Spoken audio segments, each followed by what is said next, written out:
Hello everyone, this is Mayank and welcome back to my channel. So today we'll discuss about a particular strategy which can help us to be afloat in this current bear market, and which will also help us to find some optimal stocks that will give a good return in the coming few years. So when I say few years, I mean it's a mid term or a long term strategy. It's not a very swing trading or a short term investing strategy. So watch the end of the video if you want to understand everything step by step. So when I say step by step, there are three steps. None of the step, if you execute individual, will help you to pick the stock. It's all different kind of filtration. We'll go by one step, and all these three steps we'll see how we can filter each every different step to arrive at the particular stock which can be a good investment based on our investment thesis. Again, it's all based on what kind of investment you can do or you want to do, what kind of investor you are. Like, are you an aggressive investor, are you a passive investor, or you want a small return which is more than FDs, or you want a bigger return by taking some bigger risk. So it's all depends on your investment thesis. You can apply these filters into your investment way of investment, and you can arrive at the stock which you want to buy. So watch till the end, and every step understand. If required, you can make a note of it and then apply it again on all the stocks whichever you analyze. So this will help you to arrive at that stock which you can put your money in. So now discuss, before jumping to that part of discussion, we'll discuss what's happening right now. So everything is falling apart. I have used this word before in many other videos also, be it crypto, be it large cap, small cap, mid cap, everything is falling down. Does this mean that we should be scared of the stock market? Does this mean that we should leave the stock market? Does this mean we should book our notional losses into real losses and leave the stock market altogether? My personal suggestion would be no, unless and until you have invested in some bad stock, or you have picked some not so good quality stock, and then you see that okay, there is no chance that stock can return me my investment. Then in that scenario you can book your loss and save that money so that you can invest that money in some other good quality stocks. It doesn't make sense to anyone to keep investing in a bad stock even if there is loss, so that you can just dream about that particular stock returning you more money in the future. If you think that investment, that stock is not going to do at all in the coming days, then it's good to book your losses now rather than going and waiting for that period of time where your losses have increased for you in that particular stock. So that is one thing you should do. Like, this is not part of the strategy, but this is something which you can do if you are in that situation right now. In one of the future video, I'll discuss a couple of stocks from my portfolio which are in deep red. When I say deep red, they are 30-35% down. In some cases, some are even 50% down, but I'm still holding the stock. So maybe I'll discuss about one or two of those stocks, why I'm holding that, even if they are 30-35%, 40% down. So if you are interested in that kind of stock, that kind of video, the reason of why holding a stock, if it is so much deep red, you can let me know in the comment section. We'll create a video on that also. Coming back to the discussion of the strategies, the steps which I'm going to apply in finding out the next few stocks which can help me to get a good amount of revenue or generate a good amount of profit in the next 5 years, also 3 to 5 years. So beyond 5 years is something which I don't think much. Less than 3 years is not a very good medium term investment. That is a short term, or I can say swing trading based investment. So this video is only for medium term. So keep a note, don't apply this strategy if you want to find a short term stock. It will not work. Invest only if you want to buy a stock for long term, then only you use this strategy. So the first step in the filter is finding that optimal sector which is going to grow. Now in some cases you need to find that mini sector, subsector of a sector also which is going to grow. To give a context of the example, let's take about FMCG. Now FMCG as a sector is a very huge big sector. Now we cannot go for an entire FMCG sector. There are lots of stocks in that. Some are very big, HUL, Nestle, and all very big companies.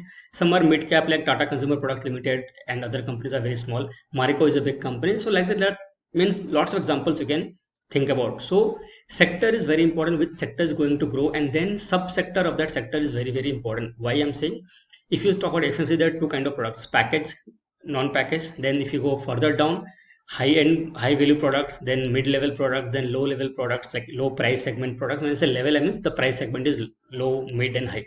So there are, it's altogether a sector itself. So you can target that particular sector also. Give an example: HUL, Hindustan Unilever products. All the products which HUL produce are normally considered a bit pricier compared to their peer groups. So if you say Dove shampoo of HUL, Dove shampoo is a little costlier compared to other brands or other particular shampoo products. So these are targeting a particular segment of the customer base compared to other products. Now see how people are transforming. So people are transforming right now from using unbranded products to more branded products. People who are spending 100 bucks on a shampoo, they are spending 150 bucks right now. People who are spending 75 rupees, they are spending 100 rupees now. So the purchasing power of people on this kind of products like self-care products or personal grooming products is increasing. So any company who is very well positioned to capture this move of customers from one particular segment to other segment, or else upgrade of customers from one particular segment to other segment, those companies are the companies which will drive the wave of growth in that particular segment. So FMCG is example where I'm saying, let's suppose a person is using soap, that person is moving to a next year where using body wash. The person who was using body wash, they're moving to a next sector where they're using a premium body wash. So you can put any branding over there, but this shift of customer base is going to fetch a lot of money for the companies which can capture it. So find that company which can capture this particular growth. So FMCG was example. If you talk about consumer durables, okay, so consumer durables is a sector also which is again seeing the customer shift. People who were using fans, they were not into moving beyond fans, they have moved to coolers. Some people who were using coolers, they have moved from cooler to AC. I'm not saying the entire shift is happening right now, but there is a progress of shift is happening from a different customer base to a different customer zone. It's a bracket, then you move to a mid pricing bracket, then you move to a higher pricing bracket. So customers are shifting from different brackets. So it's a pyramid kind of thing. So the industry or the company which are going to take advantage of this particular movement of people from one segment to other segment up the pyramid, they are only going to get benefit out of it. And companies which can harness this particular thing in any sector, you say consumer durables, I give example, FMCG, I give you example, you can go for pharma also, you can go for any other sector. If the consumers are targeted in that way, that those companies are going to get benefited. So you can put your research and find that sector or subsector in a sector, and then you can find out all the stocks in that subsector. So now we have moved to the step 2 of the sector. So first we identified the sector. FMCG is something which we are interested in. Now we have to move the second step. The second step is to find that optimum size of the stock which you want to select. Okay, so second step, you can see in the market cap, HUL has a market cap of 5,28,916 crores. Nestle India has a market cap of 1,70,299 crores. A huge market caps. Similarly, if you go down, so there are good companies like, for example, Hindustan Foods. I'm not saying I'm not recommending that buy Hindustan Foods, not recommending you buy Hindustan Unilever. I'm just giving an example. Dodla Dairy, for example, has only a market cap of 2,860 crores. So it's a small cap company. Okay? So now the task becomes that you want to find that optimum company where you want to invest. It's all now comes your investment thesis. Whether you want to invest in a large cap company, whether you want to invest in a mid cap company, or whether you want to be aggressive and stock invest in a small cap company, which can become a mid cap or large cap 10 years down the line, 15 years down the line, maybe 20 years down the line. Now let's talk about the different strata of the investment. So if you're large cap investor, so large cap investor, suppose you took HUL. So HUL is around 1,70,000 crore worth of market cap, right? So that company cannot become 10x. It's not easy for a company of that kind of size to become 10x in 10 years. It has already given that kind of return. So you cannot expect it to become 10x. So if you are that kind of investor where you want to protect your money because HUL is quite safe, HUL is going to grow. It has grown at compounded, good kind of compounded growth. It will continue that growth because the company is very good.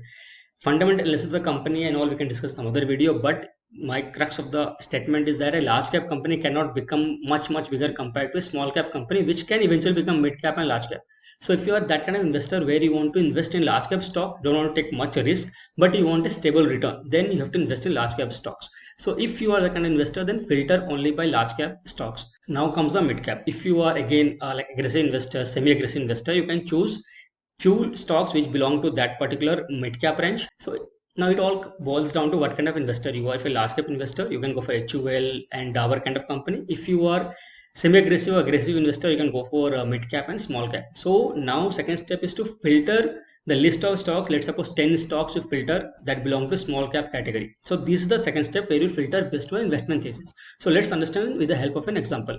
So now let's suppose you are in large cap investor, and then we have few options here which are large cap investor. So I'll just create a filter. If you see, just will see everything above 50,000 crores of 50,000 crores of market cap. So if you see 50,000 crores, they have only 7 companies: Hindustan Liver, Nestle India, Dabur India, Britannia Industries, Godrej Consumer, Marico, and Varun Beverages. They have done a good kind of 50,000 crores of market cap, and their ROE is also good. Nestle 1 and 3, 22, 49, 17, 36, and 18.58. These are good ROE. ROC wise, they have also done quite good. None of them are very bad. So if you are that kind of investor where you want to safeguard your money and grow it at a small pace, then you can go for this kind of companies. Let's open Hindustan Unilever and see how this company has performed. So if you go down further, just I go to CAGR thing. The CAGR for this company is 18% over 10 years. So 18% CAGR of 10 years is a very good return you compare to anything. If your investment is also safe and then you're going to get good return also, there can nothing be better than this. So if you are that kind of investor, you should go for this kind of Hindustan Lever or Dabur kind of companies. So let's move further. Let's take mid cap as an example. So mid cap will take anything above 10,000 crores. So if you see about 10,000 crores, we have in this sector how much? Around 6-7 companies. So Star Galaxy Surfactant, Zydus Wellness, Gillette, Hatsun Agro, Imami, Colgate, and P&G. So these all are less than 50,000 crores of market cap. That means we consider this as a mid cap companies. Now let's click on Galaxy Surfactant and see how this company has performed. So this company last 10 years has grown. So last 10 was not even there. So 3 years it has grown by a percentage of 33% CAGR. Let's see something which was there for last 10 years. Colgate Palmolive, if you see. So Colgate Palmolive has been there for more than 10 years obviously, and if you see the return, they're given a stock price CAGR of 10%. So being a mid cap company also, the return has not been great. So maybe once you go through this particular list, you can filter out this stock. So basically that's the third step. So second step, if I could explain you, is that find that 7 stocks. So we found, if you are mid cap investor, we found 7 stocks from Galaxy till P&G Hygiene. So second step, you found these 7 stocks. Now we'll move to third step. So third step already discussed. Out of 7, you find the best stock where you can invest. So we checked for P&G Hygiene. P&G Hygiene has not done great in the past. Let's suppose we click on Imami. Now when I say has not done good in the past, that doesn't mean that stock will not good in the future, or doesn't mean that it has done good in the past will do good in the future also. So there comes the next step of deeper level of research where you see ROC, ROE, those kind of figures, their debt quality, their net profit you'll see. Then the next best thing is to go to the financial report of last 4 to 5 quarters. So you have to read. It's a lot of work. You have to go to read all the different uh, financial quarter results and see if whatever the management is saying they are doing that or not. So now they cannot do everything. They cannot do 100% of things. They can do only like 80%, 70%. If they do that, also very good. Like whatever the management says, if they can implement 70% of the talk, they can walk the talk. It's very good. So when you go to filter out the best stock in that particular range, so out of 7 stocks, you want to find the first good FMCG stock in the mid cap range. Then you have to do all these things. So we'll just briefly we'll see. Colgate Palmolive is not a great company. I'll just close it because the return has not been great. I'll not go into financial reports. That is something next step. It takes a lot of time. So I've not done that part because I'm not interested in FMCG sector right now. Maybe so if I do that research, I'll share that video also. But on the briefly, Galaxy is a very good company for me. I think because it has sector which it invests. It is a like co-producer. So it doesn't produce any product as such directly, but it helps all the brands, FMCG brands, which produce the products for us. So it's a chemical company, right? It's a specialty chemical company. So if you see their ROC is okay, it's 19, RO is 18, but their debt to equity ratio is very good. So they have a debt of 421 crores when net profit is 263 crores. So again, it's not a debt-free company, but they have done good in the past. I've done a video on Galaxy also in the past where I analyze the fundamentals of the company. You can go back to the channel and watch that video also. So Imami we have seen, then we'll go for further Hatsun Agro. So Hatsun Agro, if you click, it's again a mid-cap company. So size is 18,836 crores. Stock P is very high, so maybe you can filter out the stock P also. Promoter holding is good. Net profit is only 208 crores, where debt is 1939 crores. So these are the few parameters which you can see, and then based on that you can find that optimum stock where you see all these parameters suiting your research way of research. So for some, the ROC is very important factor. For some people, promoter holding is very important factor. For some, they consider ROC is promoter holding, debt equity ratio, a very good important factor. For some, the capex is also very good important factor. So factors which I see personally when I try to decide on a stock, one is very important for me is PEG ratio. PEG ratio is less than 1. That means it's a growth oriented company. Now finding a growth oriented company small cap might not be possible. Sorry, finding a growth oriented company large cap might not be possible because they have grown a lot. But small cap, if you see, you can find a good number of stocks which has PEG ratio less than 1. For me, it's a very important factor. Then I see capex. I see capex is one of the important factors where I see if the company is a growth oriented company or not.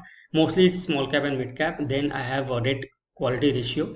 Then I have taken a debt. What is the purpose of the debt? So those things information you have to go through the financial reports to find that information where what's the management plan to invest. Like suppose they have taken 1,000 crores of debt, what they will do with 1,000 crores of debt? Are they going to pay the debt, previous debt, becoming debt free, or are going to invest more in the capacity expansion, or they are going to invest in the operation expense and everything. So those important figures you need to see apart from sub basics, ROCE, ROE, debt equity ratio, promoter holding. These are basic terms you see, but apart from that, going to the financial statements is very important to understand that the management is good quality or not, whatever they say they do or not, what are the future plans, what are the expansion plans, what are the current problems they are facing. Based on that things only you find a good quality stock, and then only you take the bet in that.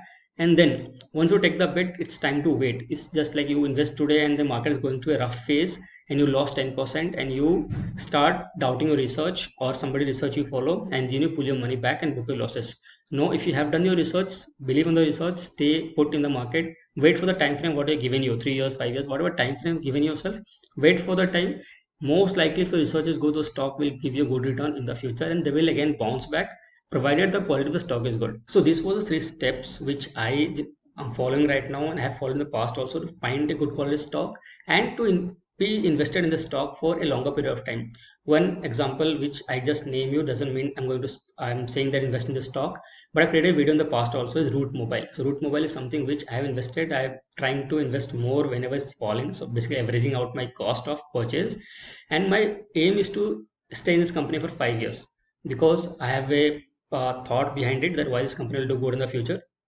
Go back to the video, watch that video. That video might be very helpful for you if you want to invest in this particular stock, Root Mobile IPO. And even if you don't want to invest in the stock, that will open eyes to the entire sector, because that is a detailed technical analysis. When it's a technical analysis, not technical stock analysis, the technical analysis of the company, how this company operates from technical point of view. So that's all for today's video. Let me know in the comment section your feedback and everything. We'll catch up in the later video. Thank you so much for watching. Stay happy, stay safe.